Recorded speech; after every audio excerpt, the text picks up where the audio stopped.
नमस्कार दोस्तों, जहां मैं खड़ा हूं यह बिहार का पावर सेंटर है। यहां से 50 मीटर दूर मुख्यमंत्री निवास है, बल्कि कहें जो मुख्यमंत्री निवास जाने के लिए जो गेट है यहां से 30 मीटर दूर मेरे ठीक पीछे राजभवन है। जो भी इस एक अन्य मार्ग में मुख्यमंत्री बनता है वाया राजभवन शपथ लेकर मुख्यमंत्री निवास में दाखिल होता है। और मुख्यमंत्री निवास से ठीक पीछे नेता विपक्ष के तौर पर तेजस्वी अपने माता पिता के बंगले में रहते हैं, जो सर्कुलर रोड है, 10 सर्कुलर रोड का बंगला, वहाँ लालू यादव राबड़ी देवी रहते हैं। और ये चौराहा, ये गोल सर्कल, ये है पीछे जो मूर्ति दिख रही है, ये मूर्ति है भारत के पहले राष्ट्रपति राजेंद्र प्रसाद की। और आसपास चारों तरफ बिहार सरकार के मंत्री, बिहार सरकार के बड़े बड़े नौकरशाह 2-3 किलोमीटर के रेडियस में रहते हैं। तो एक तरह से वीवीआईपी इलाका है, पावर सेंटर है। और मैं आज यहाँ इसलिए आया हूँ समझने के लिए कि इस बार 20 साल से जो नीतीश कुमार मुख्यमंत्री हैं, एक अन्य मार्ग में रहते हैं, क्या इस बार जब चुनाव के नतीजे आएंगे 14 नवंबर को तो फिर से पावर सेंटर में रह जाएंगे, या मुख्यमंत्री निवास के पीछे कुछ 100 मीटर की दूरी पर तेजस्वी यादव, बल्कि मुख्यमंत्री निवास का जो पिछला गेट है उस गेट से 40 मीटर दूरी पर, 40 मीटर की दूरी पर ठीक सामने तेजस्वी यादव रहते हैं। क्या वो वहाँ से मुख्यमंत्री निवास में आएंगे और क्या नीतीश कुमार एक अन्य मार्ग से बेदखल होंगे? 2005 तक इसी एक अन्य मार्ग में राबड़ी देवी थी, उसके पहले लालू प्रसाद यादव थे बतौर मुख्यमंत्री। तो इसी को समझने आया हूँ यहाँ। और 2 खास मेहमान हैं, जर्नलिस्ट, बिहार के सीनियर जर्नलिस्ट, उनको मेहमान के तौर पर मैंने बुलाया है ताकि इसी चौराहे पर हम उनसे बात करें, इसी पावर सेंटर में जो यहाँ की राजनीति चल रही है उसको समझने की कोशिश करें। और साथ में कि अब चूंकि टिकटों का वितरण हो चुका है, उम्मीदवारों के नाम का ऐलान हो चुका है, इसलिए मुख्यमंत्री निवास के बाहर, मुख्यमंत्री निवास के दूसरी तरफ जो तेजस्वी यादव या लालू यादव राबड़ी देवी का घर है, वहाँ सैकड़ों हजारों लोग जो बीते 10 दिनों से तैनात होते थे सुबह से शाम तक टिकट के लिए, वो सब अब यहाँ से जाकर अपने अपने इलाके में जा चुके हैं।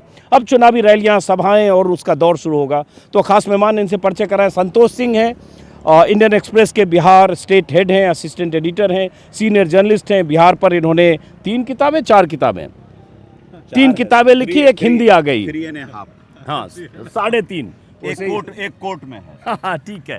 तो 3 किताबें हैं बिहार पर, रूल्ड एंड मिस रूल्ड, सही कह रहा हूँ, जेपी टू बीजेपी और कर्पूरी ठाकुर पर 3 किताबें इन्होंने लिखी है। तो समझ सकते हैं बिहार की राजनीति को बारीकी से समझते हैं। अमरनाथ तिवारी जी हैं जो द हिंदू के असिस्टेंट एडिटर हैं। और बिहार की राजनीति को जो आदमी यहाँ अगर 20 साल 25 साल से अगर एक बड़े संस्थान में स्टेट के सीनियर जर्नलिस्ट के तौर पर काम करता है तो आप समझ सकते हैं। अब इन दोनों से बात करने से पहले कि जो महागठबंधन में और एनडीए में टिकट को लेकर, टिकट की दावेदारी को लेकर, सीट एडजस्टमेंट को लेकर, गठबंधन के घटक दलों को एडजस्ट करने को लेकर 10 दिन तक जबरदस्त खींचतान हुई। वो कई बार खींचतान, मैं उसे शब्द इस्तेमाल नहीं करना चाहता हूं, लेकिन जिसको कहते हैं जूतम पैजार कार्यकर्ताओं में होती, उससे एक लेवल नीचे मानिए, लेकिन कुछ वैसी स्थिति रही।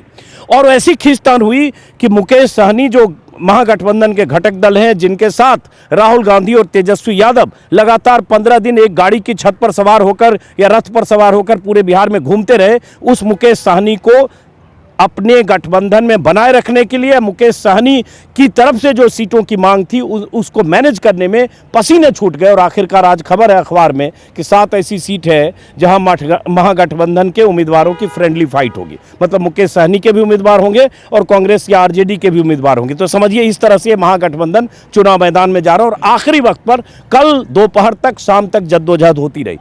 दूसरी तरफ एनडीए में भी बहुत खींचतान हुई, लेकिन एनडीए ने फिर भी पहले मैनेज कर लिया। लेकिन इन सब के बीच एक जो बड़ी खबर आई, जिसका जिक्र मैं संतोष जी से करूंगा, अखबार की आज हेडलाइन है मेरे ख्याल से टाइम्स ऑफ इंडिया की और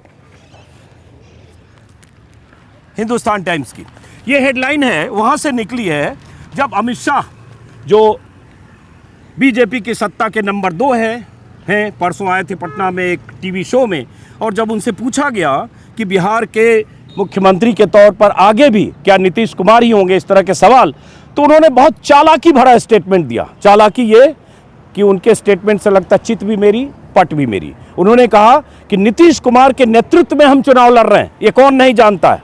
लेकिन साथ में ये भी कहा कि चुनाव के बाद विधायक दल के नेता चुने जाएंगे, हर पार्टी अपने दल का नेता चुनेगी और हर नेता अपने विधायक दल का नेता चुनेगा और उसके बाद जो भी मुख्यमंत्री का फेस होगा तय होगा। इससे यही हेडलाइन है टाइम्स ऑफ इंडिया का, MLAs to pick new CM Shah, no ambiguity over post JDU. और इससे कुछ ध्वनि निकलती है क्या, और वो ध्वनि जिसको लेकर तमाम तरह की आशंकाएं और तमाम तरह की चर्चाएं पटना में। सबसे पहले तो उसी पर बात करें संतोष जी। ये पहली बार नहीं है कि उन्होंने ऐसा कहा है, ये उन्होंने पहले भी ऐसा कहा हुआ है।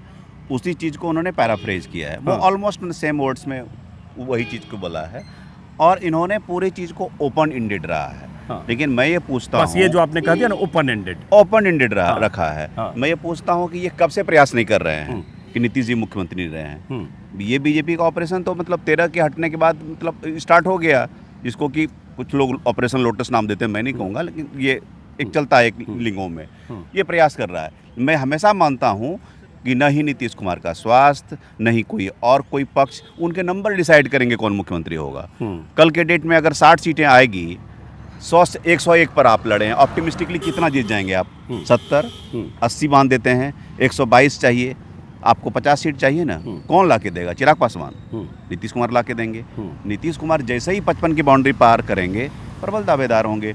जब तक स्वास्थ्य इनका अच्छा रहेगा, ये मुख्यमंत्री बनेंगे। लेकिन सवाल तो वही है कि उनका स्वास्थ्य ऐसा नहीं है, और ये जो इस बार कहा गया कि चूंकि 101 पर बीजेपी ने बराबर कर दिया, इस बार बड़े भाई छोटे भाई की भूमिका को जुड़वा भाई की तरह कर दिया, और अब तक बीजेपी से कुछ ज़्यादा सीट जेडीयू हमेशा लड़ता रहा, तो कहीं ये, और उसके बाद ये भी कहा जा रहा है कि जेडीयू में नीतीश कुमार के आसपास जो लोग हैं वो बीजेपी के क्लोज हैं, चाहे संजय झा हो, चाहे ललन सिंह हो, चाहे अनचाहे नीतीश कुमार की घेराबंदी भी हुई उनकी अस्वस्थता की वजह से। तो ये कहा जा रहा है कि इस बार बीजेपी ने बहुत कुछ मैनेज कर लिया है कि अगर राज्य में आए, सत्ता में आए, तो नीतीश कुमार को अपदस्थ करने में उन्हें मुश्किल नहीं होगी। क्या ऐसा है? और जैसे आपने कहा ओपन एंडेड, अगर वो ये कह रहे हैं कि नीतीश कुमार के नेतृत्व में ही जा रहे हैं, तो फिर ये कहने में दिक्कत है जिसके नेतृत्व में जा रहे हैं चुनाव के बाद हटा देंगे उनको, अगर सत्ता में आए तो। देखिए, आप बात कर रहे हैं 101 है ना, जेडीयू एक सीट ज़्यादा चाह रही थी अपनी सुप्रीमेसी की। आप देखिए 2010 में 141 लड़ी थी, बड़ी पार्टी रही है शुरुआत से, लेकिन लोकसभा में बीजेपी ने अपनी सीनियरिटी पहले ही असर्ट कर ली थी। अब इनको लगा कि हम 43 जीते हैं, 101 बुरा डील नहीं है। नीतीश कुमार को आपत्ति कब हुई? नीतीश कुमार को आपत्ति तब हुई जब उन्होंने लिस्ट देखा, उन्होंने देखा राजगीर जा रहा है, रत्ने सदा ने सारा भेद खोला कि ये हो रहा है सर, तो उसके बाद इनको आपत्ति हुई। और एलजेपी को सीट जा रही है, जा रही है। अब जिनकी आप बात कर रहे हैं उनको भी डांट लगी है ऑफ द रिकॉर्ड कि भाई आप बात करने गए थे तो क्या बात करने के लिए गए थे। तो जो लोग उनके स्वास्थ्य की बात करते हैं, जहाँ तक मुझे जानकारी मिली सीएम हाउस से, उनके टेबल पर पूरा चार्ट बना हुआ रहता है, कंस्टिट्यूंसी का पूरा प्रोफाइल रहता है, विनिंग और लूजिंग मार्जिन का पूरा डेटा रहता है। उसके बाद बात करते हैं, भले ही कोई कैंडिडेट आता है उनको ब्रीफ किया जाता है, उनकी थोड़ी सी बैकग्राउंडर हिस्ट्री, इवन वीडियो तक दिखाए जाते हैं, लेकिन नीतीश कुमार अभी भी कहीं न कहीं उस सेलेक्टिव मेमोरी के साथ भी, अगर कोई भी प्रॉब्लम है भी, स्वास्थ्य किसी के साथ भी हो सकता है, he is still able to assert करने अभी है।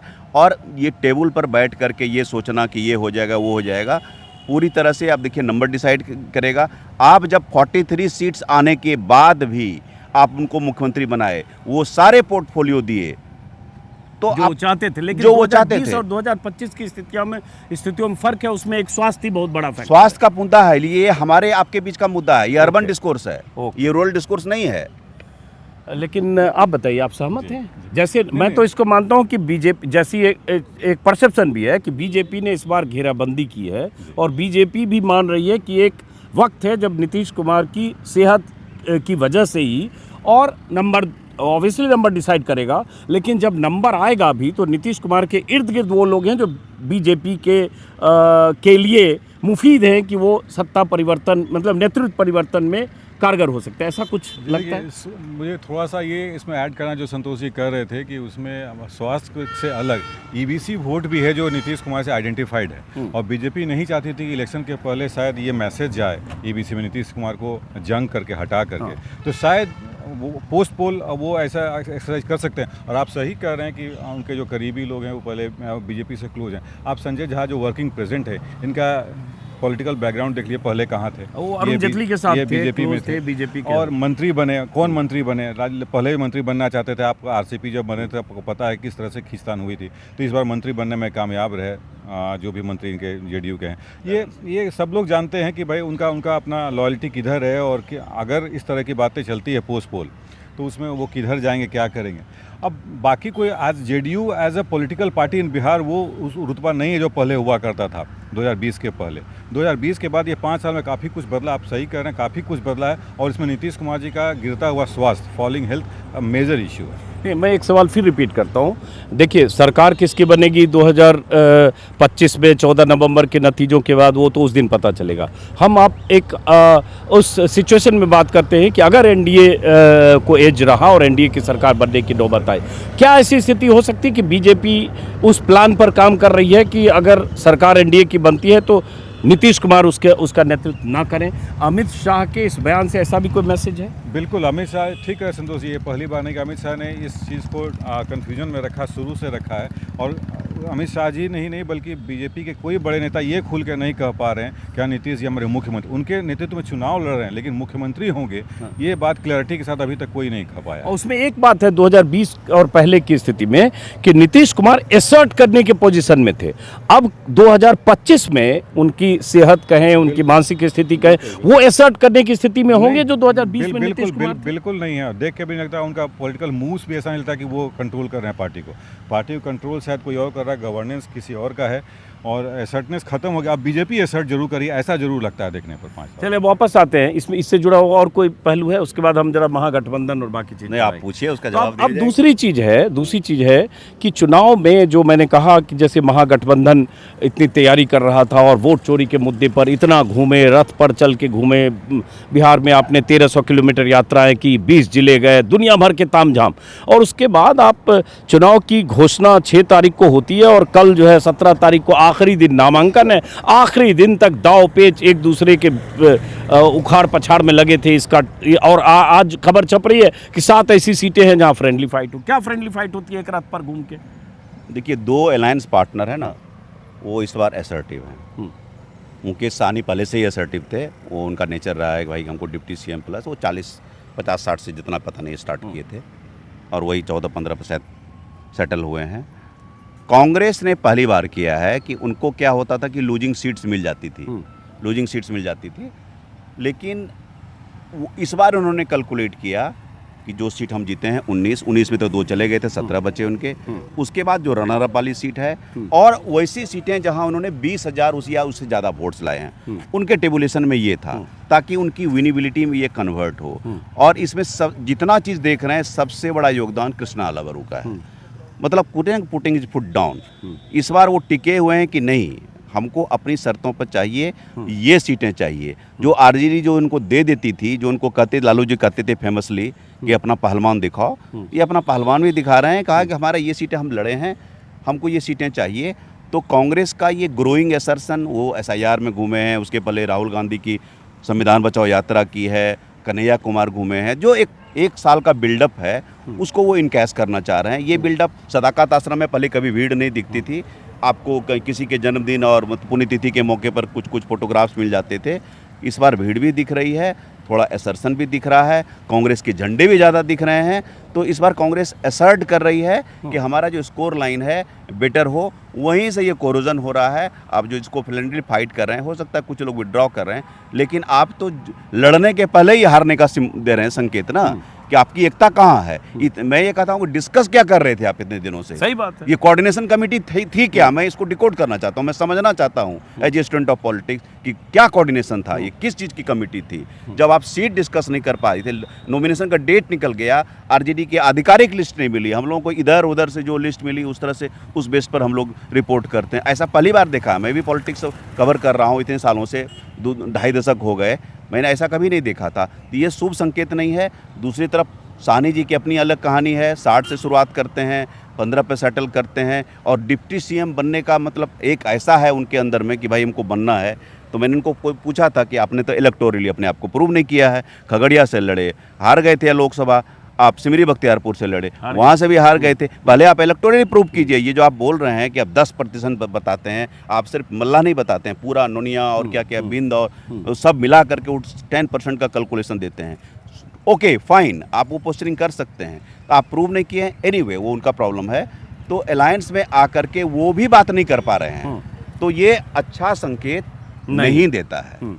ये बात जो है, जैसे इन्होंने भी कहा, मैं भी यही सोच रहा हूँ, आप लोग तो पटना में रहते हो, कि भाई इन्होंने कहा ना 20-25 साल से हमने ऐसी स्थिति नहीं देखी कि आखिरी दिन तक ये ऑफिशियल लिस्ट जो आती है कि भाई 243 सीट है और ये ऑफिशियल लिस्ट है, इसमें इतने आरजेडी, इतने ये, इतने, जैसे मान लीजिए जो भी दाव पेच हुआ है एनडीए में भी, वहाँ भी हुआ उठापटक बहुत, लेकिन एक लिस्ट तो आ गई कि इतना एनडीए, इतना एनडीए में इतना हम, इतना बीजेपी, इतना जेडीयू, दाव पेच हुआ तो भी फाइनल फिर आया और सारे गठबंधन के लोगों ने उसके ट्वीट किया।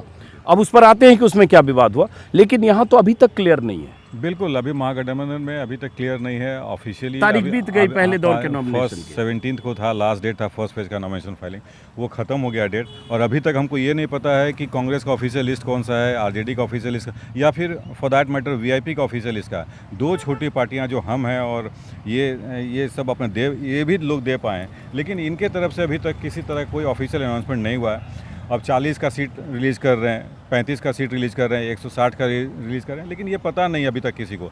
और ऐसा लगता ज़रूर है कि ठीक बोला संतोष जी ने कि मुकेश सहनी का वो मलाह का कोट करते हैं अपना पॉपुलेशन, लेकिन वो निषाद का पॉपुलेशन है। 9.6% निषाद है। निषाद में एक सब कास्ट है मलाह, जैसे बिंद हैं, केवट हैं, कलवार हैं, बाकी लोग हैं, तो वो 2.3 उनका परसेंटेज होता है, इसीलिए वो जीत के नहीं आ पाते। लेकिन वो प्रेजेंटेशन उनका ऐसा होता है कि वो सबके बड़ा मल्ला 9.6 है और उनका, तो शायद ये कन्फ्यूजन कहीं बना हुआ है। और कांग्रेस का जो असर्शन है उसका रीजन राहुल गांधी का ये वोटर अधिकार यात्रा जरूर रहा है।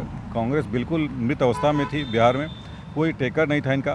आरजेडी जैसे चाहती थी वैसा नचाती थी, जितना सीट देती थी उन मानना पड़ता था। लेकिन इस असर्शन के बाद शायद थोड़ा सा बज़ क्रिएट हुआ है कांग्रेस के लोगों में, और कांग्रेस को लेकर के और बाकी लोगों में, शायद उसको वो लोग असर्ट करना चाहते हैं, उसकी नंबर ऑफ सीट ज़्यादा बार्गेन करना चाह रहे थे क्या। और अभी तक आपको याद हो, अभी तक तेजस्वी को कांग्रेस ने कभी चीफ मिनिस्टर कैंडिडेट फेस घोषित नहीं किया। तो ये भी एक कन्फ्यूजन बना हुआ अभी तक कि महागठबंधन इस स्टेट ऑफ कन्फ्यूजन केओस है चारों तरफ से। बिल्कुल, अब जैसे तेजस्वी आखिरी जो दौर में जब ये चल रहा था वोटर अधिकार यात्रा, आरा की मीटिंग में खुद ही मंच से, हालांकि हर जगह बोल रहे हैं उसके बाद भी, लेकिन खुद ही कहा कि आपको डुप्लीकेट सीएम चाहिए कि असली सीएम चाहिए, और अपना नाम एक तरह से बार बार प्रस्तावित कर रहे हैं। कांग्रेस की तरफ से बार बार बयान आता रहा, डायरेक्ट इनडायरेक्ट, राजेश राम की तरफ से इसके चुनाव के बाद तय करेंगे, और मुकेश सहनी तो घोषित तौर पर बार बार बोल ही रहे हैं, अभी भी बोल रहे हैं कि मैं डिप्टी सीएम बनना चाहता हूँ। तो ये जो इतना जो जा रहा है जनता में मैसेजिंग, ये नेगेटिव मैसेजिंग नहीं है कि ये लोग बहुत कुर्सी के लिए लड़ रहे हैं, सीट एडजस्टमेंट कर नहीं पाए, ये कैसे चलाएंगे अगर सरकार में आए तो। निगेटिव हो ना हो, कंफ्यूज मैसेजिंग जरूर है। 1 तारीख को, 1 सितंबर को आप चलते हैं उधर, धूप भी बहुत है, आइए चलते हुए उधर क्रॉस करते हैं। गाड़ी में देख लीजिए। हाँ, गाड़ी वो देखता रहेगा, चिंता मत करिए। तो पीछे गाड़ियाँ आ रही है, गाड़ी भी देखना। 1 सितंबर को जब यहाँ समापन होता है वोटर अधिकार यात्रा का, पहले तो अकेले बोलते थे अपनी, आप राहुल गांधी के सामने में बोला है कि भाई आपको डुप्लीकेट सीएम चाहिए कसली वाला। तो वो तो खुला पोस्टरिंग का है, कितने प्रेस कॉन्फ्रेंस में किया, और कोई चेहरा है क्या, ये बोला है तो खुल के। और आप कांग्रेस क्या कर रही है, आप इनको आप माने हुए थे सीएम, आप तो इसलिए होल्ड किए हुए हैं कि हमको 2-4-5 सीट ज़्यादा मिल जाए। आप तो बार्गेन कर रहे हैं। ये प्रोजेक्शन जो उनसे बातचीत होती है तो बोलता है हाँ हम लोग प्रोजेक्ट कर दें, सीट बा तो मिल जाए, वो सीट के लिए कर रहे हैं। और इसकी आप उधर आओ, हाँ उधर आओ बेटा। इसका एक जो है बहुत ऑफ कोर्स पब्लिक में मैसेज नहीं जाएगा। आप एक स्ट्रॉन्ग कॉम्बिनेशन से जब फाइट करते हैं, जिस कोलिशन में 5 पार्टियां हैं, वो कहते हैं पांडव हैं 5, हम 5 पार्टी, आपको मतलब कौरव बना रहे हैं वो, तो ये एक महाभारत का सिंबोलिज्म है।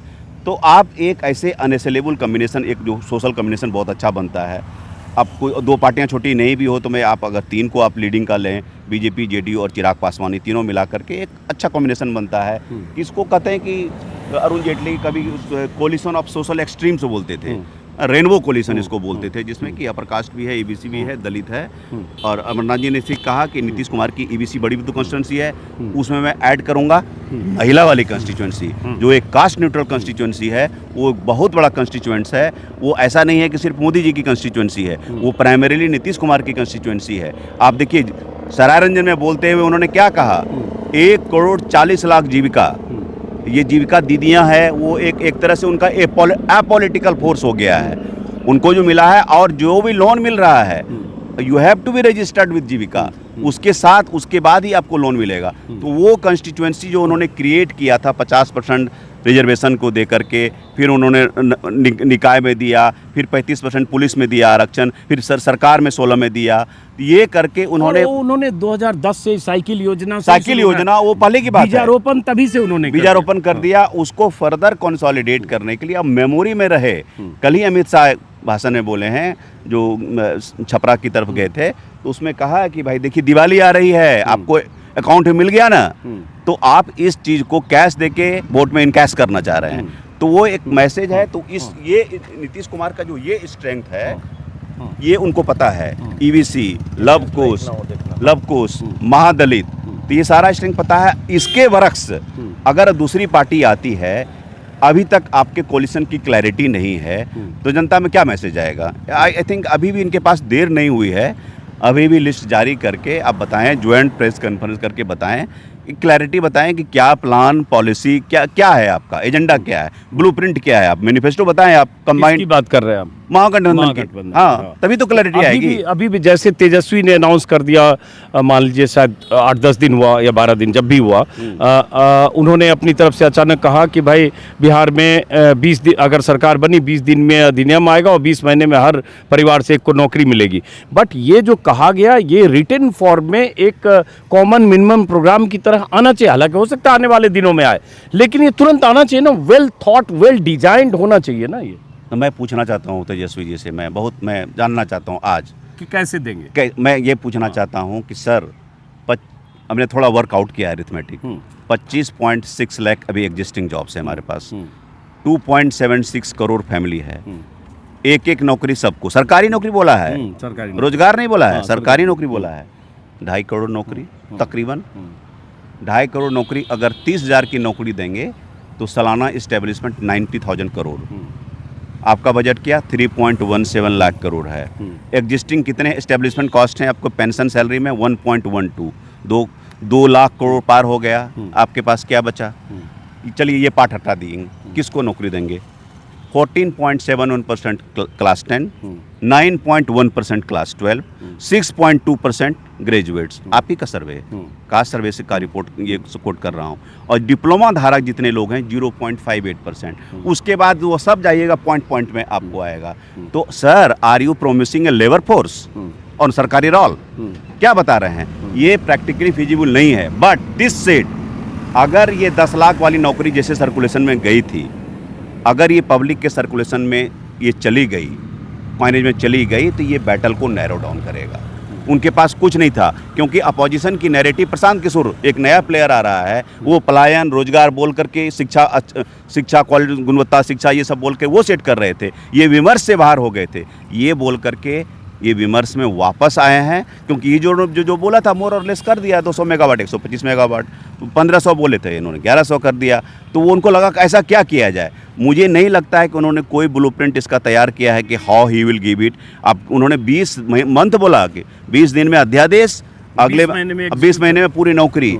आप एक तो सरकार को जरूरत है क्या, मैं पूछना चाहता हूँ, क्या करवाएंगे उनसे? कहाँ नौकरी है आपकी? आप बहुत निकालेंगे, 25 लाख निकलेगा। आप देखिए नीतीश कुमार उसको स्मार्टली कैसे कन्वर्ट करते हैं। उन्होंने कहा कि हम अगले 5 वर्षों में 1 करोड़ सरकारी नौकरी ऑब्लिक रोजगार देंगे।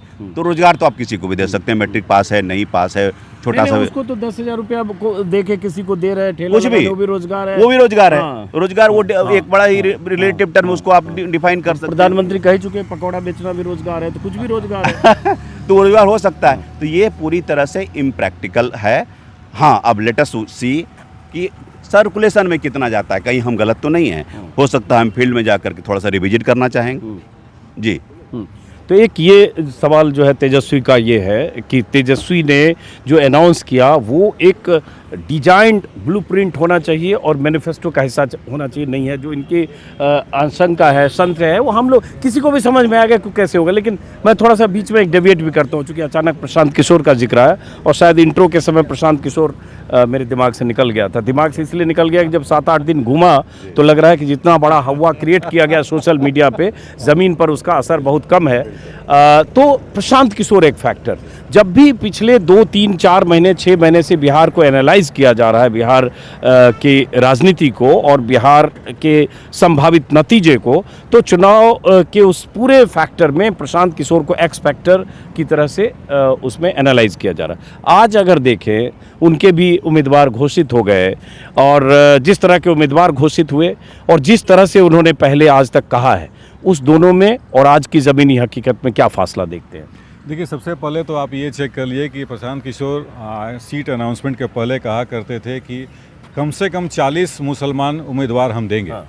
अभी दोनों लिस्ट जारी की 116 का, 65 और 51 का, उसमें सिर्फ 21 मुसलमान है, 21। अब बाकी वो कोवर्टली भीतर कैसे कितनों को दे रहे हैं ये मुझे पता नहीं है, अभी तक ऑफिशियली ये पता नहीं है, शायद किसी पत्रकार को पता नहीं होगा क्योंकि जितना कोवर्ट रहते हैं वो, तो वो भीतर से दे रहे होंगे। एक तो ये है, अब एक्सपोज हो गया।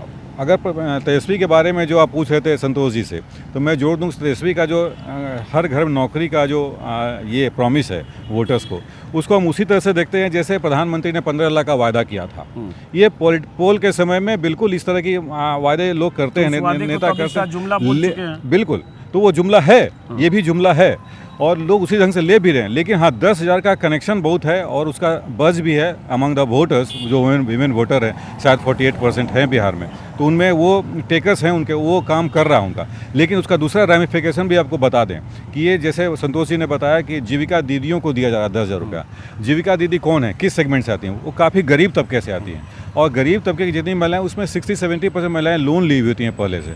अब 10,000 मिलने के बाद जो लोन दिए हैं वो उनके पीछे पड़ जाएंगे, मेरा लोन वापस लाओ। माइक्रो फाइनेंस तो यहाँ पुलिस हेडक्वार्टर से मुझे जानकारी है कि पुलिस हेडक्वार्टर से लोकल थाने में ये फ़ोन गया कि भाई इस तरह कोई केस रजिस्टर नहीं करना इलेक्शन तक, कि कोई ज़बरदस्ती कोई मनी लेंडर जो है पैसा ले रहा है इस तरह का। तो दूसरा रेमिफिकेशन, वो दूसरे चक्कर में फंस गए हैं लोग। लेकिन हाँ, ये ज़रूर है कि 10,000 का टेकस है और वो इफेक्टिव है, हो रहा है पोल में, और महिलाएँ उसको मान रही हैं।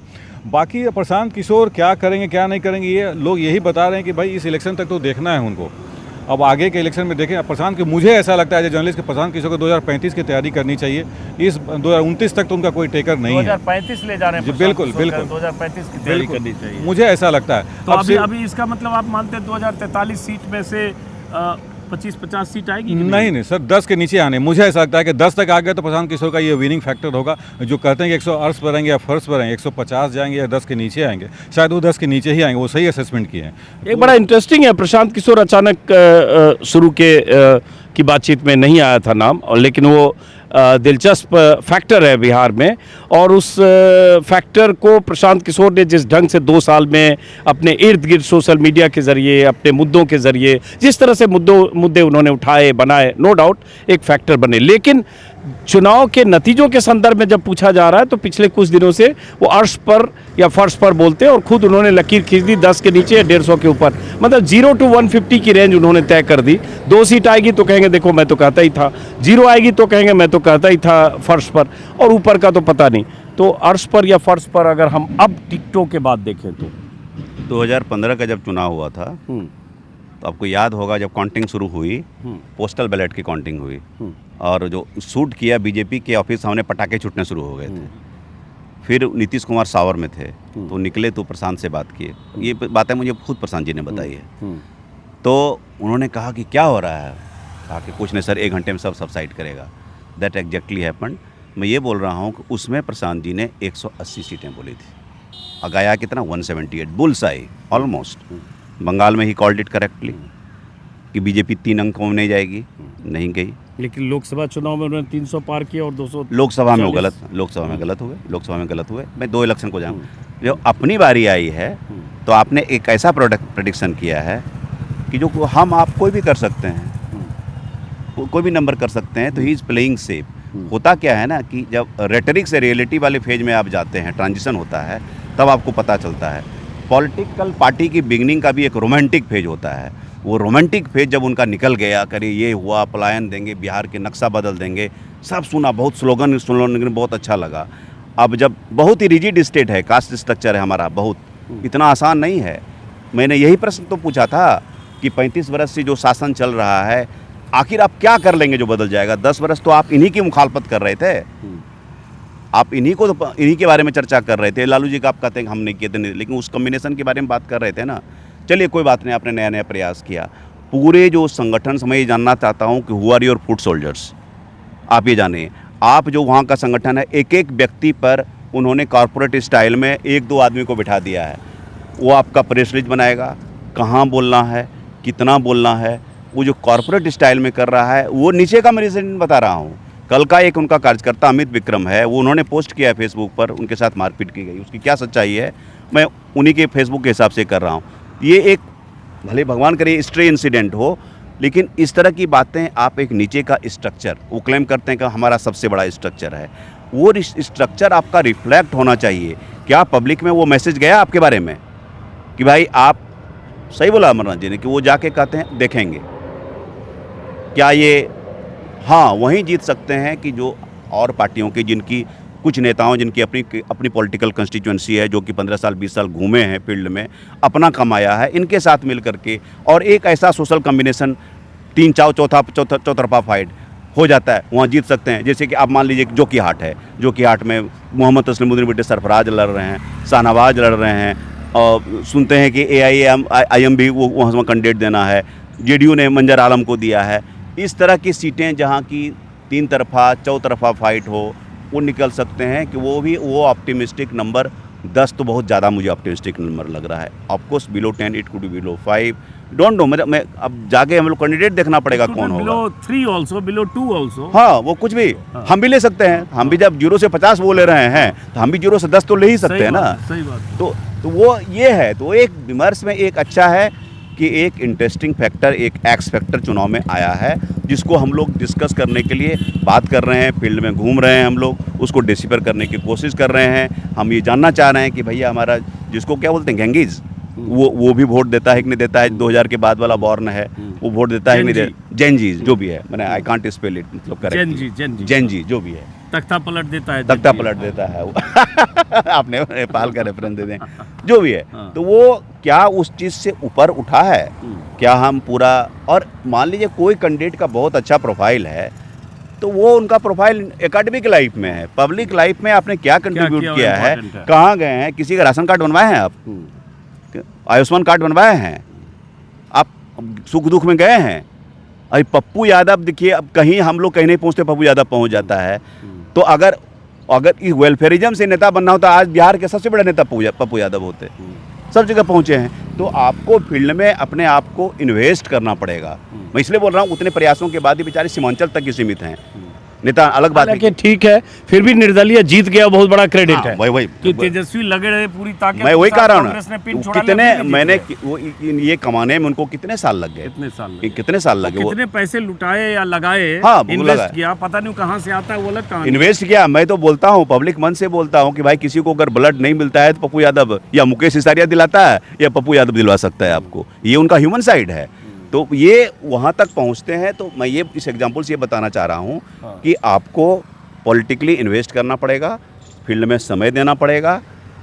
नॉट दिस इलेक्शन, इस इलेक्शन से आपका टेक अवे 7% 10% जो भी आया, you can build up from here. यहाँ से आप रणछोड़ मत बनिएगा, यहाँ से आप बहुत इंपॉर्टेंट। हाँ, यहाँ से रणछोड़ 2025 के बाद 30 तक भी टिकिएगा। हाँ, मैंने 25 के बाद 30 तक टिकिएगा। 30 तक में बहुत कुछ ये पूरा ये प्रशांत किशोर इतना इंटरेस्टिंग फैक्टर है कि हम तो एक एपिसोड 1-1.5 घंटे प्रशांत किशोर पर बात करेंगे अगली बार, क्योंकि मेरे जहन में उनके जितने वीडियो मैंने देखे हैं, उस वीडियो को देखकर, उनके दावों को देखकर, उनके क्लेम्स को देखकर, जिस तरह से वो दूसरों को खारिज करते हैं, उसको देखकर बहुत सारे सवाल हैं। और उन सवालों का जवाब मैं 14 नवंबर के नतीजों में भी तलाशूंगा, लेकिन उसके पहले भी बात करूँगा। एक चीज़, चूँकि जातीय समीकरण की बात होती है, आप सब लोग, हम सब लोग बात करते हैं, और जब जातीय समीकरण, कास्ट कैलकुलेशन, कास्ट इक्वेशन की बात करते हैं, प्रशांत किशोर उसको लगातार खारिज करते हैं कि ये जो बुद्धिजीवी है, ये जो इंटेलेक्चुअल है, ये जो पॉलिटिकल एनालिस्ट है, ये जो जर्नलिस्ट है, हैं, ये सब कास्ट इक्वेशन करते रहते हैं और उनकी एक थ्योरी है कि इसके आधार पर कुछ नहीं होता है। लेकिन उन्होंने भी कास्ट कॉम्बिनेशन के आधार पर वोट दिया, टिकट दिया, और टिकट वितरण करने वाली प्रेस कॉन्फ्रेंस में उन्होंने गिनाया भी कितने ओबीसी, इतने एबीसी, इतने अल्पसंख्यक, कितने, यहाँ तक कि नट समाज, यहाँ तक कि प्रशांत किशोर ने भी कहा कि हमने मटिहानी में भूमिहार की जगह भूमिहार को दिया, ये सब बोला। अब मैं ये संतोष जी आपके पास भी आ रहा हूँ, चूँकि आपने बड़ा गहन अध्ययन करके किताबें लिखी है, इसका मतलब अंत में ये हुआ ना कि चुनाव आते आते सब कुछ इसी पर हो जाता है कि इतने यादव, इतने मुस्लिम, इतना दलित, इतना ईबीसी, इतना ओबीसी, इतना कास्ट, इतना ब्राह्मण, इतना राजपूत, इतना ठाकुर, इतना नोनिया, इतना साहनी, इसी पर सारी कहानी है। जो एनडीए है उसकी कहानी इसी पर टिकी है, कुशवाहा, मांझी, पासवान और ये, और इधर भी इसी पर टिका है। आप देखिए, आप जेफरी विट्सो की किताब है डेमोक्रेसी अगेंस्ट डेवलपमेंट, और उन्होंने पोस्ट प्री कॉलोनियल और पोस्ट कॉलोनियल को बहुत अच्छी तरह से एक्सप्लेन किया, कास्ट स्ट्रक्चर को। उन्होंने कहा कि जब तक मतलब प्री इलेक्शन के पहले लोग संस्कृताइजेशन होता था कि आप सारे अपर कास्ट के लोगों ने सरनेम लिए, और पोस्ट चुनाव के बाद 52 के बाद जो है, जब रिजर्वेशन कोटा लागू होता है, सब लोग अपनी जाति की तरफ घूमने लगे। आप 90 में आप चार्ट उठा के देख लीजिए, 90 के पहले तक कि कास्ट स्ट्रक्चर में अपर कास्ट के कितना था, उसके बाद का देख लीजिए कि पूरा किस तरह से पूरा रिवर्स हुआ है ट्रेंड। तो आप सब लोग सिर्फ जाति, पहले क्या होता था कि कभी कर्पूरी ठाकुर को लोग अति पिछड़ा का नेता कभी नहीं बोले हैं, वो लास्ट में मरने के कुछ दिन 1-2 साल पहले अति पिछड़ा हो गए, उनको जननायक लोग बोलते थे, क्योंकि कितनी आबादी है, 1.5% उनके कास्ट की आबादी है। समस्तीपुर में कितनी आबादी है, वो कैसे जीतते थे। अब पिछड़ों में क्या होता है, एक वर्टिकल्स तैयार हो गया। अब पान समाज से आते हैं, IP गुप्ता, वो उनकी पार्टी है, मुकेश सहनी की पार्टी है, जीतन राम मांझी की पार्टी है, उपेंद्र कुशवाहा की पार्टी है।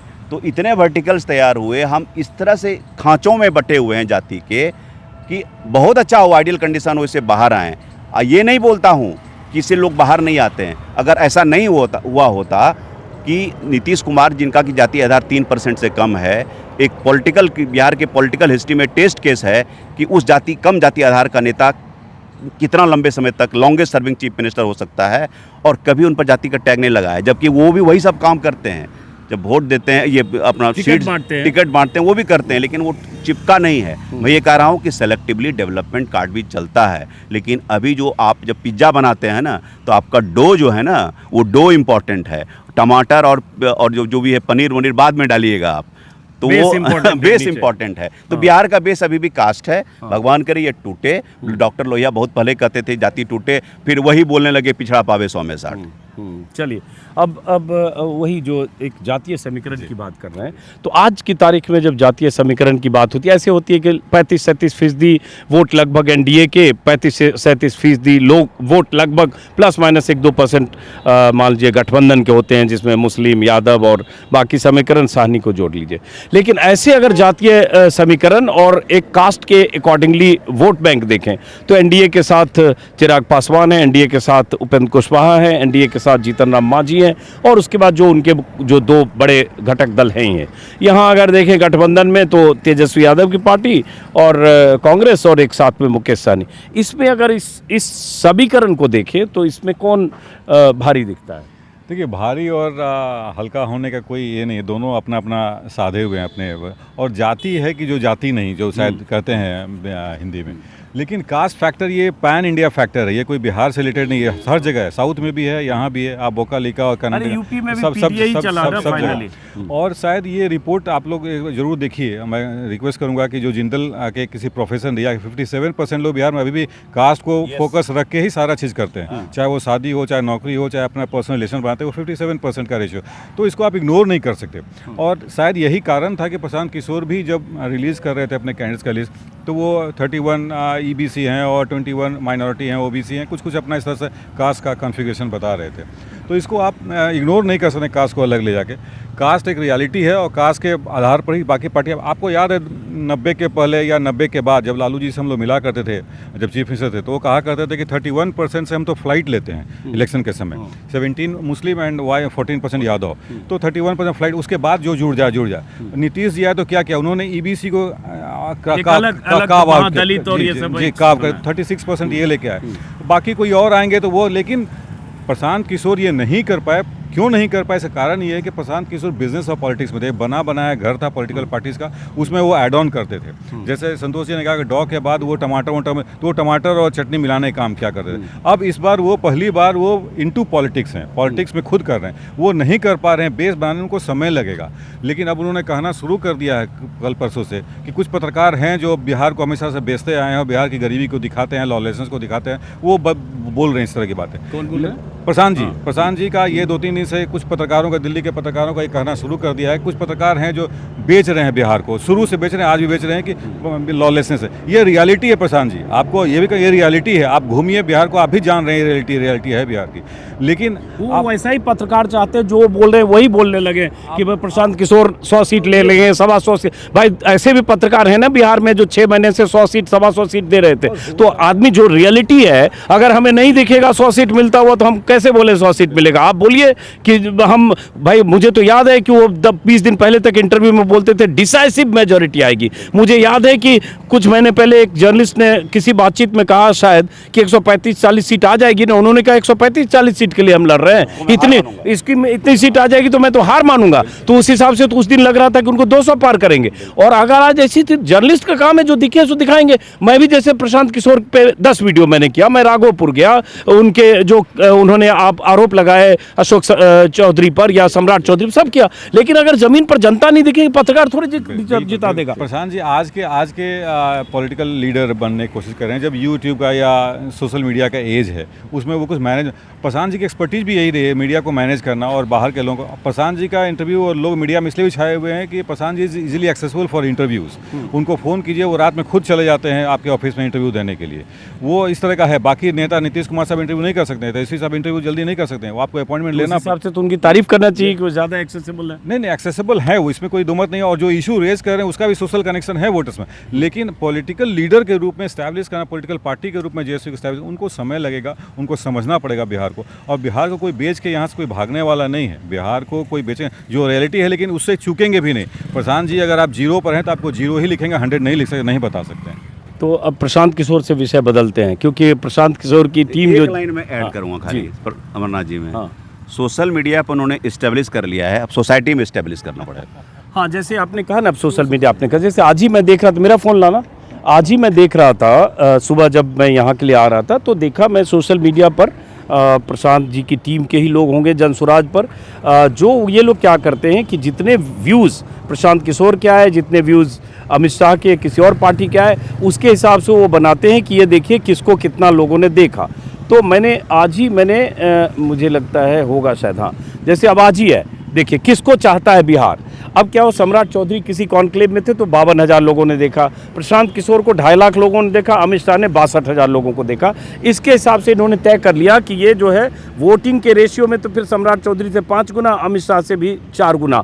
तो इस आधार पे तब तो बीजेपी को सीट मिलनी चाहिए 20-25 से नीचे, जेडीयू की मिलनी चाहिए 10 के नीचे, और उसके बाद प्रशांत किशोर को मिलनी चाहिए 200 के ऊपर। अगर ऐसे वोटिंग होता है तो ये एक मति भ्रम का शिकार होना भी होता है सोशल मीडिया पर।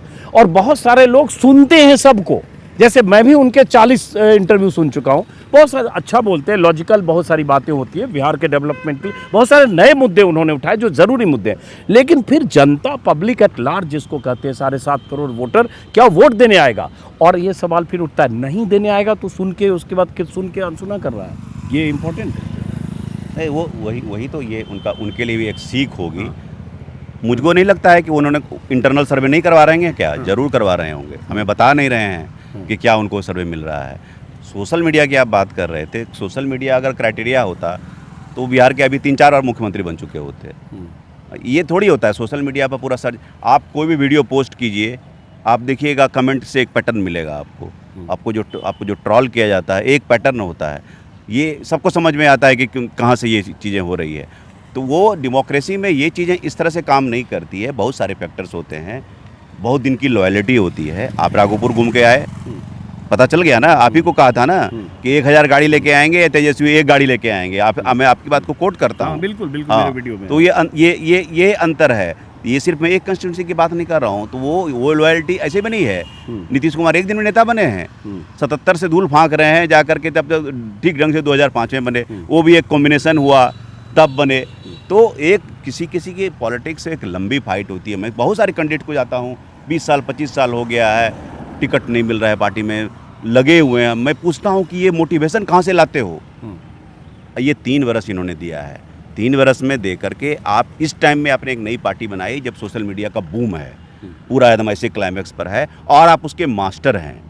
और आपने अभी तक जो कहा ना कि मैंने इसको जिताया उसको जिताया, आपने वैसे किस आदमी को जिताया जो कि आपको लगे किसी को पब्लिक मेमोरी में लग ही नहीं रहा था जीत सकता है?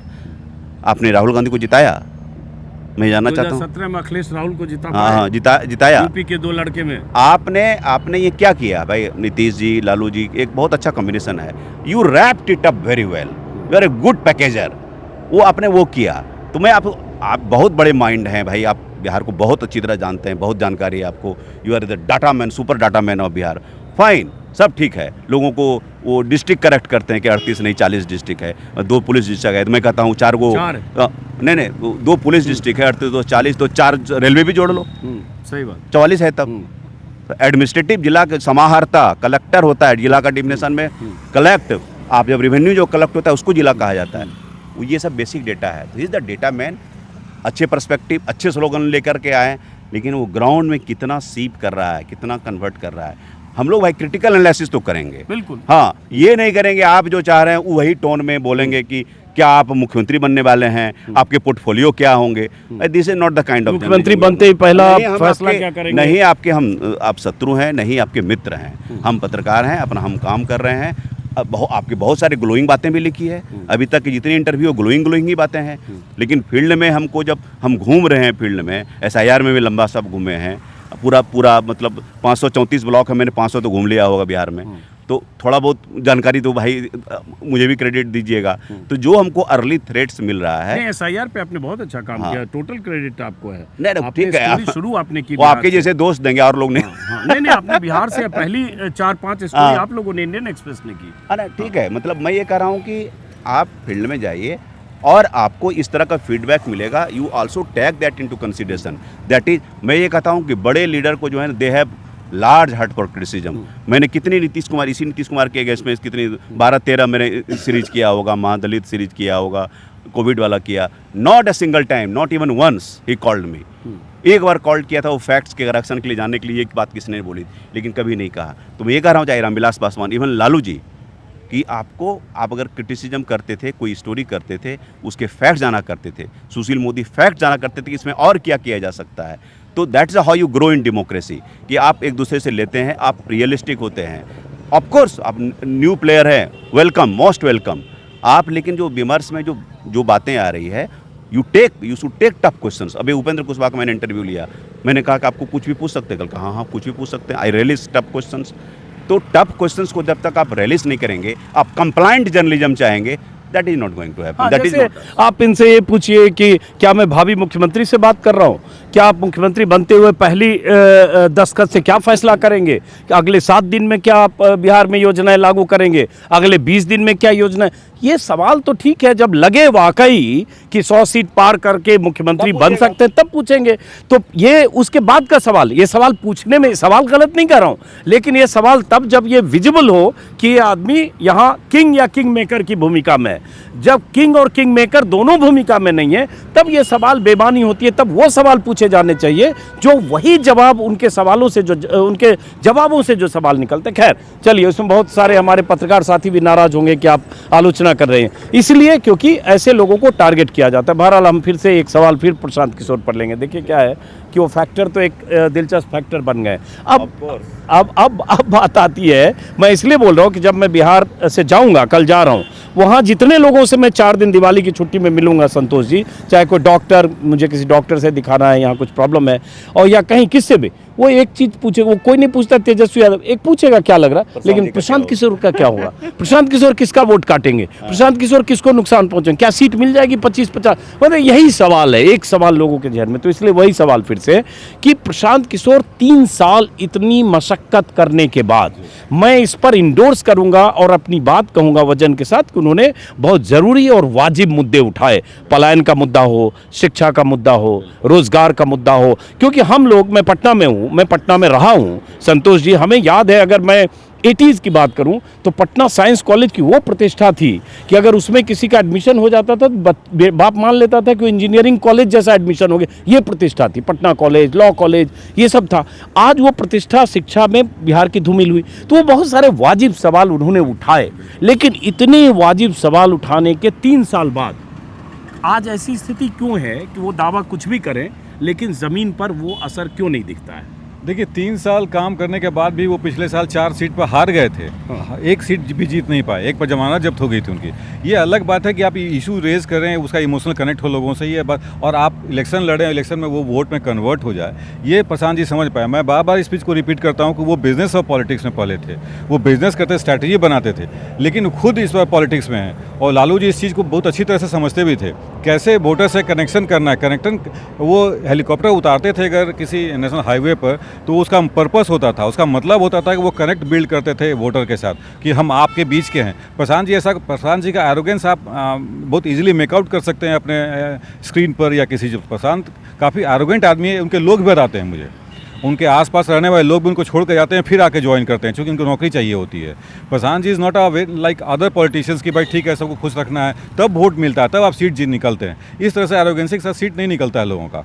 तो ये कनेक्शन है। और अगर निकलता होता तो शायद 3 साल के बाद पिछले साल आप 4 सीट में से 1 सीट भी निकाल पाते, वो नहीं निकाल पाया। तो कहीं ना कहीं वो मिसिंग कनेक्शन है जो वोटर के साथ इनके पार्टी का। और कुछ लोग जुड़ गए हैं, ठीक है, बड़े बड़े नाम जुड़ गए हैं, बैठे हुए थे, किसी पार्टी से भी आए थे कुछ लोग, लेकिन फिर छोड़ के चले भी गए आपको। उनको लग गया कि आपका कनेक्शन नहीं बन पा रहा है। मोनाजिर हसन थे, देवेंद्र यादव थे, आपका ये आनंद मिश्रा था बक्सर से, जिनको बीजेपी ने इस बार टिकट दिया। ये सब लोग छोड़ के चले गए। बाकी भी बहुत लोअर रंग के लोग भी छोड़ के गए, कुछ लोग आ भी गए हैं, ये सही बात है, लेकिन कनेक्शन नहीं बन पा रहा है। इसका कारण ये है कि आप इशू आपका हिट तो कर रहा है और जेन्युइन इश्यूज़ हैं जो आप रेकअप कर रहे हैं, रेज कर रहे हैं, लेकिन वो कनेक्शन वोट में टर्न होगा इसकी कोई गारंटी नहीं।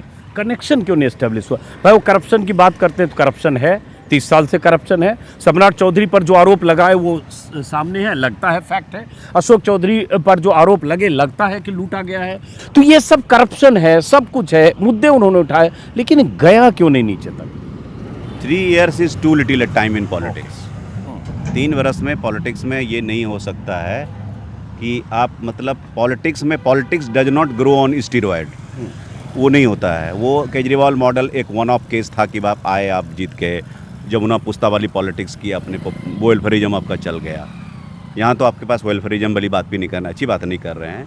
ऑफकोर्स आपने कहा कि talk of so many good things, education के बारे में जो उनका जो नवोदय मॉडल है कि पर एक, और जब तक गरीब बच्चे आपको नहीं मिले तो आप प्राइवेट में की हाल के दिनों में 5 चीज़, जिसमें कि 60 साल के बाद जो भी होगा उसको 2000 रुपया महीना देंगे। वो पहले हाँ प्रॉमिस किया, हाँ वो क्या था। चलिए I stand corrected on that note. तो उन्होंने बेसिक बातें जो कभी नहीं करता था कोई लोग, वो उन्होंने किया है। ऑफकोर्स नीतीश कुमार डेवलपमेंट की बात करते थे, उसी चीज़ को उन्होंने कस्टमाइज किया, थोड़ा सा सिंप्लीफाई कर दिया और लोगों को बता दिया। उन्होंने बताया कि भाई लीकर से 20,000 करोड़ की पैरेलल इकोनॉमी चल रही है, तो उसको हम कैसे एजुकेशन में खर्च करेंगे, कैसे शिक्षा में आप गरीब बच्चे, आप जब तक स्कूली व्यवस्था सही नहीं होती आप सरकारी खर्चे पर पढ़ेंगे। और एक कैलकुलेट करके एक ब्लूप्रिंट 7 का एक ब्लूप्रिंट बताया कि ये सब करेंगे। सारी चीज़ें अच्छी है, बहुत अच्छा work, whether it is workable और नॉट वो बाद में देखी जाएगी, उधर जब उनकी सरकार आएगी तब की बात है। तो ये आपके प्रश्न का मूल प्रश्न का जवाब है कि क्यों नहीं हुआ। ये अभी जो पूरी तरह से पूरी पार्टी बनाई, वो पूरी सोशल मीडिया पर बनी, पूरी पार्टी, पूरा विमर्श, उससे जितनी चर्चाएं हैं, और वो लगा कि वहाँ एक बन गया है। तो अमरनाथ जी ने सही कहा कि एक पोल स्ट्रेटजिस्ट और एक पॉलिटिशियन का जो अंतर है, ये चुनाव उनको बताएगी, हमें भी समझाएगी कि ये क्या अंतर होता है। दूसरे की रणनीति बनाना और अपने लिए रणनीति बनाना, एक पॉलिटिकल पार्टी बनना और जीता के फेस के इर्द गिर्द स्ट्रेटजी बनाना, नीतीश कुमार के गवर्नेंस के 10 साल के एक्सपीरियंस के इर्द गिर्द, बिहार में बाहर है नीतीश कुमार है, तो नीतीश कुमार उसमें है, उसके इर्द गिर्द बनना और खुद आके चेहरा बनना कि हम। और आप देखिए ना, आप जिसके अगेंस्ट में लड़ रहे हैं उन दोनों का इतिहास देखिए ना। यही आप चंद्रशेखर जी गए थे, बाद में प्रधानमंत्री बने, फुलवरिया जाते हैं, गोपालगंज में है, लालू जी का गांव है पैतृक, और 77 के चुनाव के पहले एक खाट पर बैठे हुए हैं, उसकी रस्सी झूल रही है, उसमें उन्होंने प्रेडिक्ट किया था ये आदमी बिहार का मुख्यमंत्री बनेगा। सीज पॉलिटिकल सेंस, वो उस आदमी का देखा, उस आदमी का कैपिटल देखा, एक पोटेंशियल देखा और 77 में ऑफकोर्स जेपी मूवमेंट में जीते, उसके बाद का उनका स्ट्रगल देखिए, एक ट्रेजेक्ट्री देखिए किस तरह से उन्होंने राइज किया। कर्पूरी ठाकुर जैसे स्टालवार्ट के सामने में धीरे धीरे उनका राइज होता है, उसमें अनूप लाल यादव, विनायक यादव, गजेंद्र हिमांशु सरीखे 3 इंपॉर्टेंट यादव लीडर्स थे, उन सबको दरकिनार करके आगे नीतीश कुमार, राम लखन सिंह यादव को हराए 1989 में। तो सबने इन्वेस्ट किया है। मैं बराबर बोलता हूँ, पॉलिटिकल कंस्टिट्यूंसी बनाने में आपको धैर्य, इन्वेस्टमेंट, सबसे इम्पॉर्टेंट आपको एक बेसिक विनम्रता चाहिए। आप अगर पढ़ लिख गए हैं, आप हाईली एजुकेटेड हैं, आप विनम्र नहीं हैं, तो मेरे हिसाब से आप एजुकेटेड नहीं हैं। तो आप विनम्रता कंडक्ट में लाइए। आप वो पूछते हैं कि आप हमसे क्यों पूछ रहे हैं? भाई चुनाव आप लड़ रहे हैं, मैं चुनाव नहीं लड़ रहा हूँ। You are a player, you are someone, आप इसीलिए पूछ रहे हैं। आपको कुछ प्रश्न पूछे जाएंगे, आपको आपके हिसाब से प्रश्न नहीं पूछे जाएंगे। तो वो उन सब जो हम लोग डिस्कस कर रहे हैं, उन सारे प्रश्नों के जवाब वो खुद जान रहे हैं, वो मान नहीं रहे हैं, बता नहीं रहे हैं। वो कहीं ना कहीं अपने आप को, वो भी कहीं ना कहीं 30 के हिसाब से अपने आप को तैयार कर रहे हैं। 7 से 10% की कंस्टिट्यूंसी आएगी, उससे वो बिल्ड करेंगे, वो भी इससे लेसन सीखेंगे। अब प्रशांत किशोर से अलग हट के जरा आते हैं, 1 मिनट अखबार लाना। महागठबंधन और एनडीए, चूंकि अब वो तो हो ही गया। नहीं, एक आखिरी में कि जैसे ये 7 सीटों का जैसे आया कि 7 सीटों पर लड़ेंगे, जिसमें रोसड़ा है, बछवाड़ा है, बिहार शरीफ, लालगंज, वैशाली, राजापाकर, और यहाँ तक कि सम्राट चौधरी की जो सीट है तारापुर। अब तारापुर में भी आप एक जो डिप्टी सीएम है उसके अगेंस्ट भी आप सहमति से एक उम्मीदवार देने की बजाय वहाँ वीआईपी ने भी खड़े कर दिया और आरजेडी ने खड़े कर दिए। तो ये जो इतने दिन के हौच पौच के बाद ये खड़ा करना, ये क्या अपने लिए अपने पैर पर कुल्हाड़ी मारना नहीं है? जब आपके सामने एक बड़ी ताकत है एनडीए की, अमित शाह, मोदी की फोर्स है, तो वहाँ आप ये सब छोटी छोटी चीज़ें 2, 4, 10 सीट को आप छोड़ते, कांग्रेस भी अपनी जिद से पीछे हटती, और उसके बाद आप एक इस भूमिका में रहते कि कहीं से सीटों को लेकर कोई मारपीट या एक तरह से खींचतान की स्थिति ना होती। आप ही के टर्म को बोरो करता हूँ, कुल्हाड़ी नहीं मारा है, कुल्हाड़ी पर पैर मारा है। ये मतलब कहता है ना, वो जापानीज आर्ट ऑफ हाराकिरी, पेट काटने वाला जो होता था ना, ये पॉलिटिकल हाराकिरी है कि भाई आपने गए नहीं फील्ड में, आप ऑलरेडी आपको एडवांटेज नहीं है, उसके बाद आप 2 प्लेयर देंगे तो बहुत ही तो केक वॉक हो जाएगा, इजी सेलिंग हो जाएगा। इसका थोड़ा बहुत किसका वोट काटेगा? अब एनडीए का वोट मोरलेस स्ट्रांग है, वोटर्स स्मार्ट हैं, वो सिंबल देख करके वोट देते हैं, अनलेस कि बहुत एक बड़ा इंपॉर्टेंट प्लेयर उतरा हो, बहुत इन्फ्लुएंशियल हो, वो है। तो यहाँ भी है, जैसे वैशाली में मुन्ना शुक्ला की बेटी लड़ रही है शिवानी, उसके अगेंस्ट में कोई आदित्य राज दे दिया है आरजेडी ने, अभय कुशवाहा को दे दिया है बगल के वैशाली वाले सीट में, यहाँ संजीव सिंह को दिया है। तो इस तरह के ये जितने भी प्रॉपर नाउंस हम लोग डिस्कस कर रहे हैं, ये दिखाता है कि इन लोगों में कितना कन्फ्यूजन है, कितना ईगो का टसल चल रहा है, कितना एक वॉर ऑफ असर्शन चल रहा है। तो भाई आप, क्योंकि आप you are different political party, सब अपने अपने वजूद के लड़ रहा है। राहुल गांधी को लग रहा है कि भाई इतना हमने इन्वेस्ट किया है तो कुछ तो उसका निकले, कुछ तो बार्गेन करें। मल्ला को लग रहा है कि भाई हम पॉलिटिक्स में आ ही नहीं पा रहे हैं बिहार में, हम कैसे इमर्ज करें यार, 10 सीट लाएंगे तब ना कुछ बार्गेन करेंगे। बेचारे 4 लाए थे तो वो बीजेपी लेके चली गई, कैंडिडेट ही उन्होंने ऐसा दिया था कि भाई वो आएंगे, 11 में से अपना कैंडिडेट फिट कर दिया था। ये सारी चीज़ें चल रही है, तो महागठबंधन का कन्फ्यूजन ठीक नहीं है। और अभी भी टाइम, अभी क्या है, 20 तारीख को सेकंड फेज का भी नॉमिनेशन का डेट खत्म हो जाएगा। तो अभी तक हमको we are waiting to see the list कि फाइनल लिस्ट, ऑफिशियल लिस्ट, हाँ ऑफिशियल लिस्ट क्या है। सिंबल चुपके बट रहा है, लोग अभी भी हम लोग रिपोर्टेडली ही लिख रहे हैं। कब तक रिपोर्टेडली लिखेंगे? तो ये सही नहीं है। उसमें 1-2 सीट पर ऐसा भी हुआ कि आरजेडी सिंबल दे चुकी थी, राष्ट्रीय जनता दल दे चुका था, एनडीए का छूट गया था, मान लीजिए नीतीश कुमार ने असर्ट किया, उनको 3-4 सीटों पर था, जो भी हम लोग थोड़ा बहुत डिस्कस किए। उन्होंने बीजेपी को मैसेज दिया, स्ट्रांग मैसेज दिया कि रीडू द लिस्ट। तुरंत नित्यानंद राय लग गए, चिराग पासवान से मुलाकात की और फिर गए। और आपको क्यों लगता है कि अमित शाह से मिलने आए थे? पिछली बार अमित शाह से मिलने ये गए थे कि जस्ट टू प्लेकेट हिम कि एवरीथिंग इज़ फाइन। तो वो इन्होंने सॉर्ट आउट कर लिया, अलायंस में जो होता है अर्ली सॉर्ट आउट कर लिया, और आप अभी तक लड़े जा रहे हैं।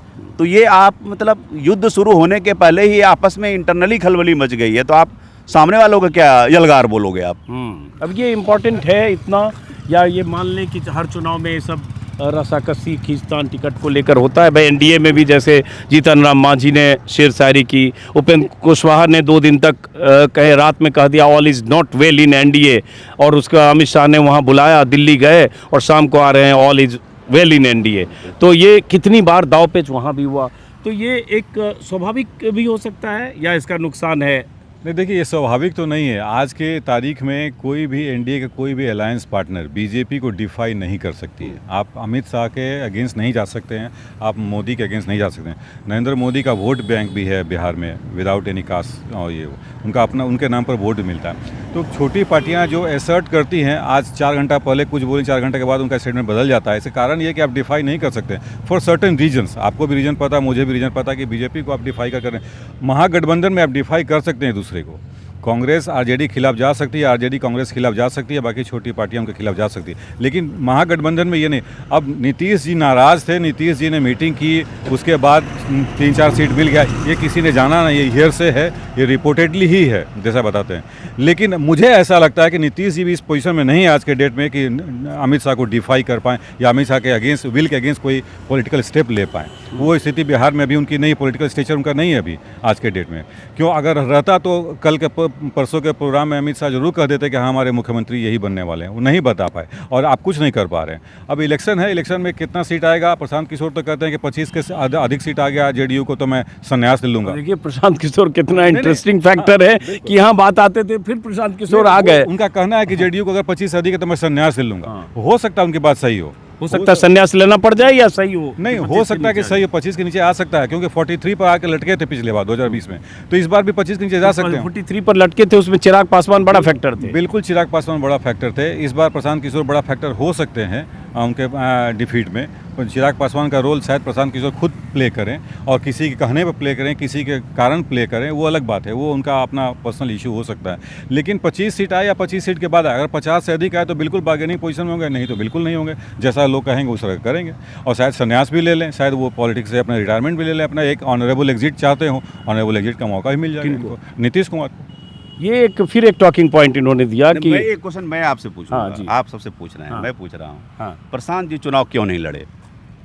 रिकॉर्ड कीजिए। देखिए प्रशांत जी जो डेटा एनालिस्ट हैं और 12-13 साल से यही काम कर रहे हैं इतने नेताओं के साथ, तो उनके जहन में क्या है ये समझना मुश्किल इसलिए है क्योंकि जब हमें दिख रहा रिटन ऑन द वॉल कि प्रशांत किशोर कोई 25, 30, 35 सीट कहीं नहीं जा रहे हैं, तब भी वो 2 दिन पहले तक कह रहे हैं कि 10 to 150, तो कहना मुश्किल है। लेकिन अगर ऐसे देखें सीधे एज ए लेमैन, तो राघोपुर में गया प्रशांत किशोर के काफिले के साथ सिर्फ ये देखने कि प्रशांत किशोर का क्या असर है। 150 गाड़ियाँ जरूर दिखी।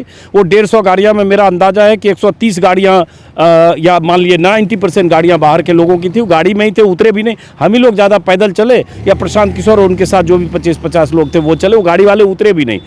लेकिन वहाँ मुझे जनसुराज का समर्थक 5 किलोमीटर में जहाँ जहाँ रुके नहीं मिला। 1-2 लोग मिले जो कहीं से आए थे या उनको पहले वहाँ बात हो गई होगी, जो भी थे। सॉरी, मतलब जो मेरा ऑब्जर्वेशन बोल रहा हूँ, तो मुझे सॉरी इसलिए बोल रहा हूँ कि मैं ट्रोल किया जाऊँगा, लेकिन फिर भी लगा कि एक लीडर है। जैसे केजरीवाल ने क्या किया, केजरीवाल ने शीला दीक्षित के खिलाफ चुनाव तो लड़ा, भले हार गए, जीत गए।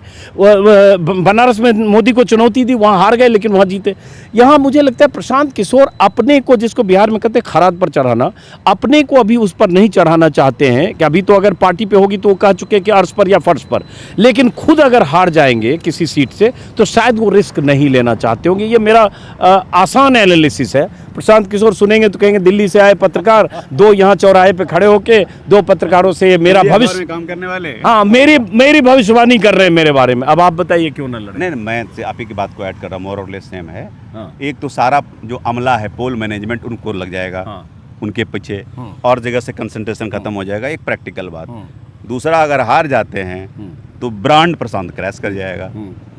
तीसरी बात, तेजस्वी अपोजिशन में है, वो मुख्यमंत्री नहीं है, तो वहाँ भी एक कास्ट कार्ड प्ले हो जाएगा कि भाई एक अपर कास्ट वर्सेस ओबीसी का एक विमर्श में कहीं ना कहीं, जिससे वो बचना चाह रहे हैं, वेरी राइटली सो। तो ये मुझे 3 पॉसिबल रीजन्स लगते हैं। सबसे इम्पॉर्टेंट रीज़न कि वो नहीं चाहते हैं कि ब्रांड प्रशांत क्रैश हो जाए, कम से कम थोड़ा सा बचा रहे, रिस्क कि नहीं मैंने लेना चाहते हैं। रिस्क नहीं लेना चाहते हैं। हाँ, तो ब्रांड प्रशांत क्रैश ना हो जाए, इससे मैं सहमत हूँ। ये कहना, जैसे प्रशांत किशोर के लोग क्या कह रहे हैं, वो खुद भी यही कह रहे हैं कि पार्टी ये कह रही कि एक जगह से लड़ेंगे तो एक जगह कन्फाइन हो जाएंगे और बाकी जगह ध्यान नहीं। ये बड़ा आसान सा लॉजिक है। फिर तो हर नेता को चुनाव नहीं लड़ना चाहिए, कोई भी पार्टी अध्यक्ष को चुनाव नहीं लड़ना चाहिए। तो वो लॉजिक सही नहीं बैठता है। एक जगह भाई, जब आप 3 साल इतनी पद यात्रा कर चुके, जिले जिले गाँव में जा चुके, तब तो आप नॉमिनेशन करके आइए, 1-2 बार जाइए, आपको जीत जाना चाहिए। लेकिन वैसी स्थिति नहीं दिखी होगी। तो ब्रांड प्रशांत वाली बात से आपको सहमत हो, तो इसका मतलब इसके पीछे डर है? नहीं, एक ऑफकोर्स डर है। जो बड़े नेता होते हैं, बहुत सारे इतिहास में एग्जाम्पल मिल जाएंगे आपको, जो अपने कंस्टिट्यूंसी में कैंपेन करने नहीं गए, जीत जाते हैं। जीत जाते हैं, हाँ, पर्चा दाखिल करके आ जाते हैं, जीत जाते हैं। डॉक्टर श्री कृष्ण सिंह के साथ भी हुआ है। अरे 20 साल में बहुत सारे नेता हुए, 20 साल बहुत सारे नेता हो गए अपने कंस्टिट्यूंसी में, बिना गए बिना जीत 1-2 बार जाए। जाते हैं, हो गया। तो वो आपको ब्रांड बनना पड़ेगा, वो जिम्मेदारी देते हैं, द जनता पॉलिटिकल, जिताएगी। वो पॉलिटिकल ब्रांड बनना पड़ेगा। अभी आप पोल स्ट्रेटजिस्ट ब्रांड हैं, आपको द प्रशांत पॉलिटिशियन ब्रांड बनना पड़ेगा आपको। तो वो उसके आप रास्ते पर हैं।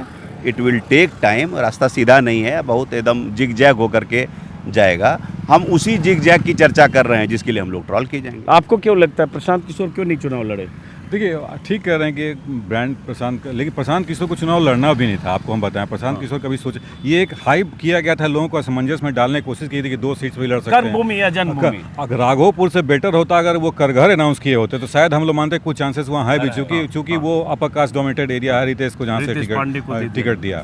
लेकिन प्रशांत को चुनाव लड़ना भी नहीं था। प्रशांत जानते हैं कि रियलिटी क्या है, और जो दिख रहा है पॉलिटिक्स वो हो नहीं रहा है। Behind the scene, behind the camera वो कुछ अलग पॉलिटिक्स चलता है, और लोग नेता आपस में कुछ और बात करते हैं। अब एक नए नेता को आप बता रहे हैं राघोपुर में 130 ओवर 100 व्हीकल्स थी, लग्जरी गाड़ियां थी, कहाँ से इतना पैसा आ रहा है? और ये पहली बार प्रशांत किशोर ने ये खुलासा किया, और हम लोग भी जाने कि पोल स्ट्रैटेजिस्ट ही वो नहीं थे, वो इंडस्ट्री स्ट्रैटेजिस्ट भी थे। वो किसी बिजनेस हाउस को भी सलाह दिया करते थे, सुझाव दिया करते थे, जिसके वो पैसा भी लेते थे। ये पहली बार हुआ। तो शायद कॉर्पोरेट स्टाइल में पॉलिटिकल पार्टीज बिहार में तो नहीं चलने वाली है, और अगले 20-25 साल में नहीं चलती है, और ना चली है। ये हम लोगों ने देखा। हम लोग रिस्क तो नहीं ले रहे हैं कि अंडर एस्टिमेट कर रहे हैं प्रशांत किशोर को? हो सकता है 40, 50, 60 सीट आ जाए। We are happy to take the risk. ईश्वर करे भाई, वो अच्छा करें, एक नया विमर्श आए राजनीति में। हम लोग अच्छी तरह से और कवर करेंगे, माउंटेड कवरेज करेंगे। किसकी शिकायत हम लोगों ने नहीं की है? लालू जी के बाद भर के लिखा है, नीतीश जी के बिल्कुल। और फिर भी आप सारी पॉलिटिकल पार्टी में अगर इज्जत मिलती है, वही हमारी पूंजी है। सही बात। This is the reality. ये शिकायत नहीं है, ये उनके रियलिटी शब्दों है। में। अगर वो जीत के आते हैं तो हम लोग वो भी लिखेंगे जीत के आए और हम लोग गलत है, ये भी लिखेंगे। हाँ, सही बात, हमारा सही काम बात, है सही कि जो ग्राउंड स्वेल है, जो हो रहा धरती We would be पर, happy and proud to take back our words। अब इससे ज़्यादा क्या बोलेंगे? चलिए, तो इस बातचीत को हम यहीं ख़त्म करते हैं। और अभी चुनाव में पहले दौर का चुनाव 6 तारीख को है, 6 नवंबर को। दूसरे दौर का 11 तारीख को। पहले दौर का नामांकन खत्म हो चुका है, तारीख उसकी कल, और 20 तारीख को दूसरे दौर का नामांकन। बीच में दिवाली है, तो मैं भी दिवाली की छुट्टी में कल दिल्ली जा रहा हूँ 4-5 दिन के लिए। लौट के फिर आएंगे, और उसके बाद ज़रा बिहार की ज़मीन को अलग अलग जगहों से तलाशने समझने की कोशिश करेंगे। वहाँ ज़मीनी हकीकत संतोष जी के साथ भी हम चाहेंगे कहीं किसी ज़िले में जब जाएँ पब्लिक, क्योंकि अंत में ये जो चुनाव है, ये चुनाव जनता का उत्सव है, जनता का फैसला है, और जनता ही जनादेश देती है। हम लोग चौराहे पर जाकर अपनी राय जरूर व्यक्त कर सकते हैं, अपनी समझदारी के हिसाब से विश्लेषण कर सकते हैं, लेकिन पता तभी चलता है जब पब्लिक के बीच जाते हैं, जनता के मन में क्या है। और कई बार जो दिख रहा होता है सोशल मीडिया पे वो सच नहीं होता है, अंडर करंट होता है जो नहीं दिख रहा होता। तो इसको समझने की कोशिश करेंगे जी। चलेंगे हम लोग करागर चलते हैं ना, करागर भी चलेंगे। मैं तो चाहता हूँ प्रशांत जी के गाँव भी जाऊँगा। गांव, जैसे उन्होंने एक जगह लॉजिक दिया कि मैं गांव नहीं जाता हूं क्योंकि पिता के निधन के बाद जो भी तकलीफ है उसकी वजह से नहीं गए, तो मैं वो भी देखना चाहता हूं। और भी जगह, राघोपुर भी जाएंगे, और भी जगह जाएंगे। और फिलहाल इस VIP इलाके से इस बातचीत को ख़त्म करते हैं। और दोनों लोगों को सुबह सुबह हमने कष्ट दिया, 1 घंटे लगभग बातचीत हो गई। बहुत बहुत शुक्रिया संतोष जी, बहुत शुक्रिया अमरनाथ जी, धन्यवाद, नमस्कार।